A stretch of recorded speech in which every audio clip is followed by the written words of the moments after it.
თქვენ მაინც არ გაუშვებთ ამას. თქვენ მას სწავლობთ და შიფრობას დავიწყებთ. შიფრეთ რამდენიც. ინტერვიუ თუ კიდე აგერ გამგეობა სოფლის. ვიდით და იქ არის ამ ხელისუფლების მომხრე ამათი გუნდრუკის წემელი იმისგან აიღოთ ინტერვიუ. ჩვენსაც მაინც უკუღმა დაატრიალეთ. მე მივცემ ამ ტელევიზიას. და ეს ტელევიზია უკუღმა არ ატრიალებს? არა. ძალიან ბევრი კადრი აქვს, რომელიც უკუღმა დაატრიალებული. მაგას მე ვერ დავიჯერე. მე ვერ დავიჯერე.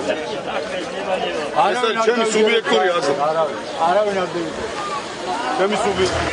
როგორ შეიძლება ჯერი? აი ახლა გაცაფთვლიან ახლა სააკაშვილი ჟურნალისტი ხარ. ეს შედის მომიდია შენგა. თქვენ ქართველები ხო ხართ? სახელმწიფოს ხო ხართ? ივანიშვილი რა შოშა და მიშერაცულად. რატომ თვლიან იმას, რომ მისი ტელევიზია ხარ ხო? არა ვიცი რა, არ ვიცი ვისი ხართ მე არ ხაზე პასუხი გაქვს თეოდორ წარმატება. არ მაიწყე.